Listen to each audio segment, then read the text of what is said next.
you take a look at your worksheet, you're going to see that just under the space for the project name and date, etc. on the left, there's a line that says Indoor Outdoor Design Temperature. And then just under that, DTD, which as you'll recall, stands for Design Temperature Difference. We need this information before we can move on and calculate the actual heat loss of the building. First, we have to know where on the map our project's located. Once we know that, we can determine the appropriate outdoor design temperature, or ODT. Now, we'll find the outdoor design temperature from the sheet in your course material called Table 1. Now, before you look at Table 1, think about something for a minute. Think about what outdoor design temperature do you usually use for the jobs in your area. What I want you to do is write it down on a piece of scrap paper. I'm going to do the same for my area, and I'll wait till you're done.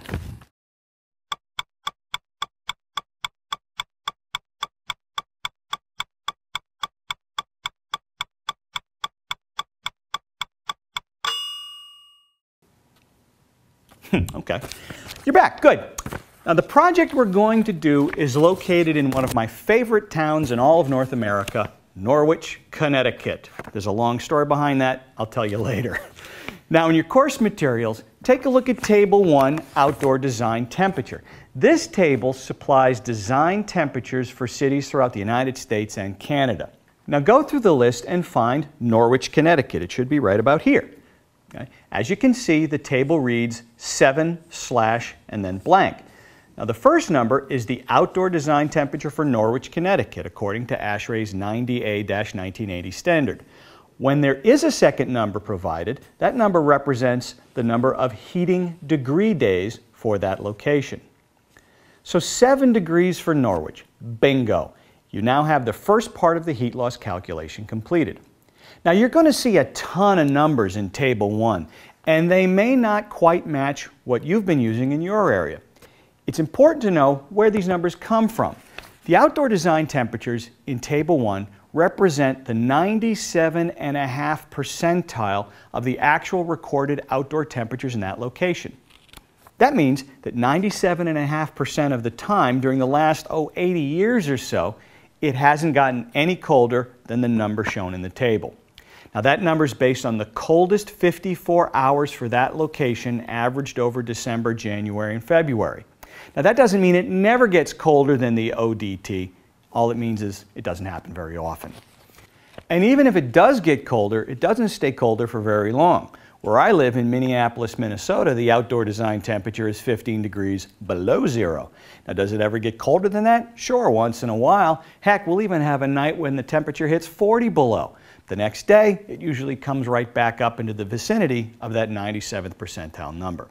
The point is, you can trust these numbers when doing a heat loss analysis and later when you're sizing the system.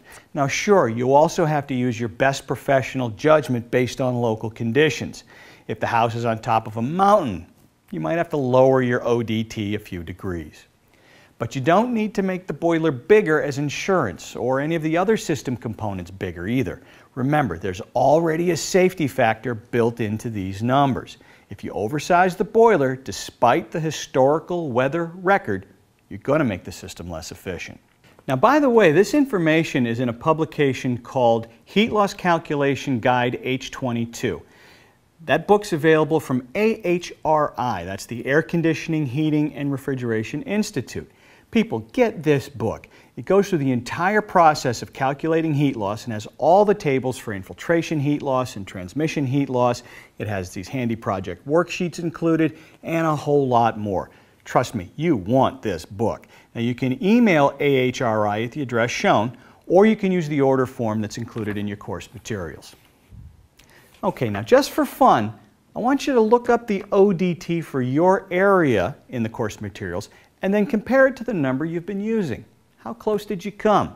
Are you surprised or are you pleased with yourself?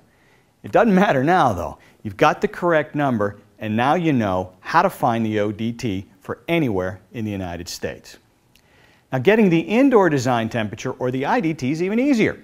It's whatever number you specify. Now usually we want to maintain an indoor design temperature of about 70 degrees or so. So we're going to use that number. Now some people might want it a little higher, some people might want it a little bit lower, but 70 is a good round number to use.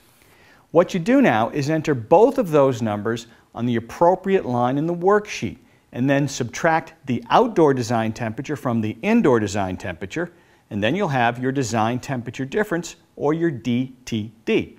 In this case, it's 63 degrees. Now go ahead and enter that into the worksheet. Once you've done that, we'll move on to the next lesson.